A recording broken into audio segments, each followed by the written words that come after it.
Our short film does resemble other aspects of real films that are within the coming of age genre.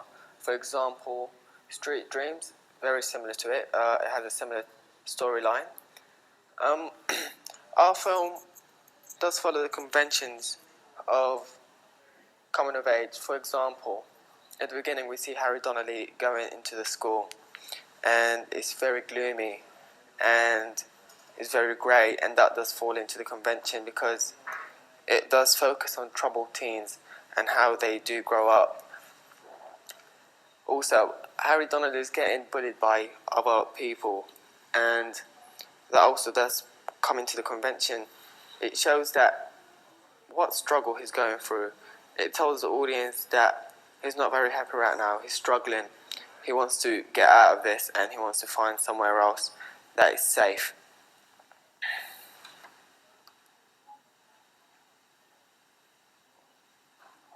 The music that is used is very emotional. It's just piano and it's non-diegetic. This really fits in. It creates a sense of emotions around the scene, and it enhances the feeling that Harry's going through, and it makes you feel very sympathetic towards him.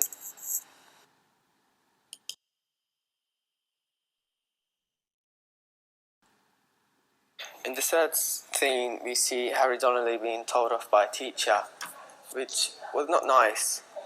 And the audience does get very intense. For example, when he's getting told off, the editing will speed up, and that will build up the intensity in the scene. We also feel very sorry for him. You know, he's going through a huge struggle, and that does happen in a coming of age genre.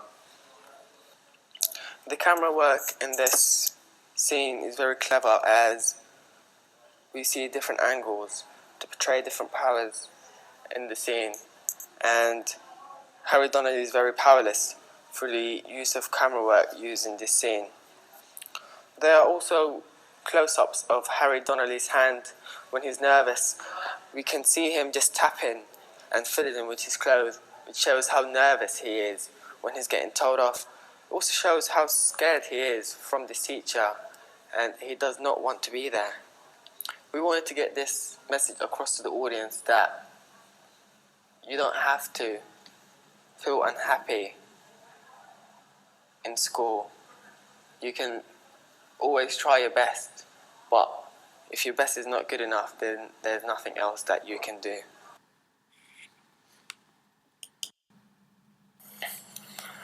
In the third scene, we see Harry Donnelly walking home, and it feels great, you know, just seeing him there in peace.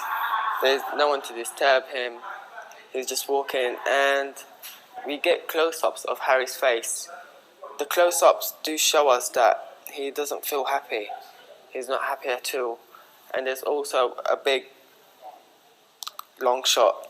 This long shot shows how alone Harry Donnelly is, and that is very much used in coming-of-age films to show the isolation of characters and how small they are compared to other people and other things in their surroundings. There was also a dissolve um, section where Harry Donnelly is walking a long distance, and this dissolve transition just shows the journey that he's going through. It shows what he's actually going through, what's going on through his head, and to the audience, they feel that they want to join him in this journey, they want to help him out, and they want the best for him. I think the change of music in this scene just really emphasises the change of mood of Harry. The music's a lot more uplifting, and you can see he's happy, he's free, he's doing what he likes doing. He's not at school anymore.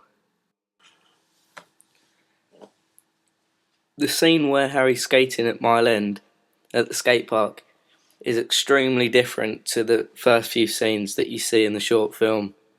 This contrasts help distinguish the happiness he didn't have at school compared to the happiness he has while skateboarding.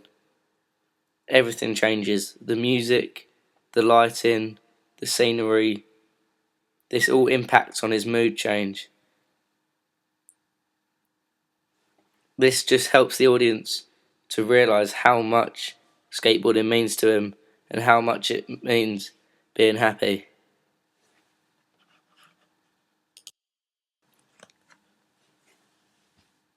By Harry talking over his skateboarding helps the audience understand just a little bit more about his situation and the situation and environment he's in and he finds himself in every day. The contrast between the beginning of the short film and the end of the short film helps fit into the genre of coming of age because it shows the contrast between the two moods, the Harry before and the Harry after.